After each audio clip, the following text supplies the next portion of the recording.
Direito, a Alana Gasoli está aqui com a gente porque nós tivemos recentemente uma mudança na lei que a gente tinha uma diferença ali, né? Injúria racial, racismo, a pena para injúria era menor e ficava um tanto quanto confuso.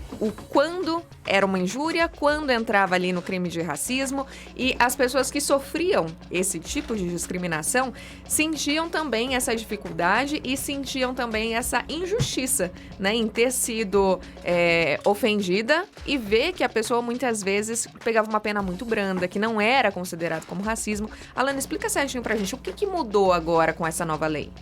Bom dia, Brenda. Bom dia, João Guilherme. Bom dia a todos os ouvintes da Mix FM. Um assunto realmente pertinente nesse começo de 2023.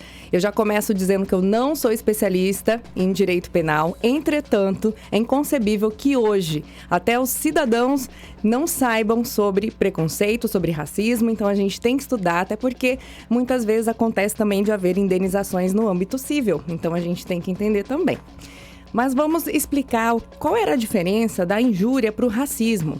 Na injúria, aquela ofensa era diretamente à pessoa, pela questão racial, pela questão da etnia e pela cor.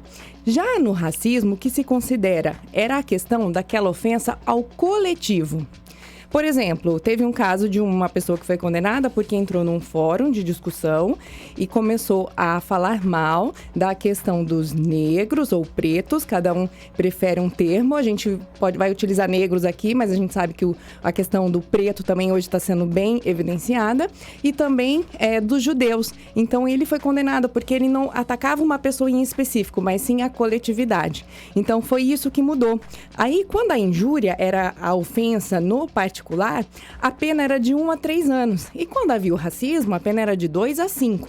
O que mudou? Agora, se houver a injúria racial, esse artigo foi retirado do Código Penal e foi lá para a lei do preconceito, e que deixa mais rígida, de 2 a 5 anos, que há várias mudanças. Por exemplo, não tem mais fiança se você cometer essa agressão. É imprescritível esse crime. E aí a pessoa também já pode começar ali no regime semiaberto, não no aberto como antes, porque de 1 a 3 anos a gente sabe que a pessoa não fica reclusa, né?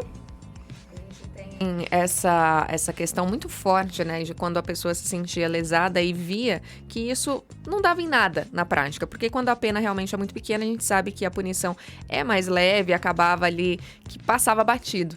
E esse sentimento de impunidade muitas vezes fazia as pessoas nem denunciarem, falavam, pra que eu vou levar isso adiante se a punição não vai vir? E agora, sabendo que se eu fui diretamente afetada, eu posso sim denunciar, que a punição vai ser maior, eu acredito que também muita gente vai se abrir mais a contar o que está acontecendo, a expor o que está acontecendo. A gente teve alguns casos emblemáticos na mídia, né? Em 2014, que a gente teve, né? Um caso de um jogador de futebol, um jogo lá no Rio Grande do Sul, que foi chamado de macaco e teve uma repercussão muito grande da mídia na época. Porém, esse não é um caso isolado. A gente vê que volta e meia isso acontece dentro dos estádios, em representações ali esportivas, culturais. Até depois, teve jogador recentemente que fez post e ali nos comentários tinha gente colocando macaquinho, bananinha. Gente, isso configura também uma punição maior, Alana? Como é que funciona? Configura, inclusive, essa mudança também está na lei do racismo, do preconceito, tanto nos veículos de comunicação, nas mídias sociais. Se você cometer a injúria racial, também vai ser a pena de 2 a 5 anos. E muito interessante você lembrar esse caso do goleiro Aranha, do Santos, que estava jogando lá contra o Grêmio no Rio Grande do Sul e foi chamado de macaco, e eu lembro que repercutiu muito, e assim, não dá mais para aceitar isso. E nesse caso, o legislador foi muito, muito justo, porque agora quem cometer esse tipo de instigar o racismo, a injúria racial em eventos esportivos, culturais, religiosos, vai ficar 3 anos proibido de participar desses eventos. É isso, mais do que justo, né, gente? Então, se você não sabe conviver num ambiente ali, se você não sabe estar ali sem ofender alguém dessa maneira tão agressiva, não vá, não esteja lá. Melhor coisa que você pode fazer, não esteja no local. E tem um aumento também de pena que eu achei bem interessante. Se houver o concurso de pessoas, 2 ou mais pessoas cometendo a injúria racial, o racismo, aumenta a metade do valor da pena. Então, assim, aconteceu em Brasília o primeiro caso já, a primeira prisão. Depois da mudança da lei.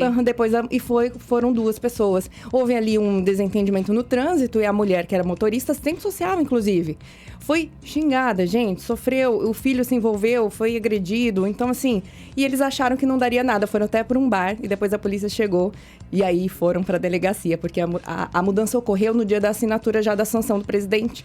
Não teve um tempo, né? Às vezes na publicação tem, olha, a partir de tal data. Não, foi a partir daquela data as pessoas que ainda não sei em que mundo vivem por conta do racismo, acharam que não estava valendo ainda. E tem assim, não sei se a gente já ouviu falar muito essa questão doutrinária sobre o racismo reverso. Vocês já ouviram falar sobre isso, né? Uhum. E essa lei também deixa bem clara que a lei do racismo não inclui o racismo reverso.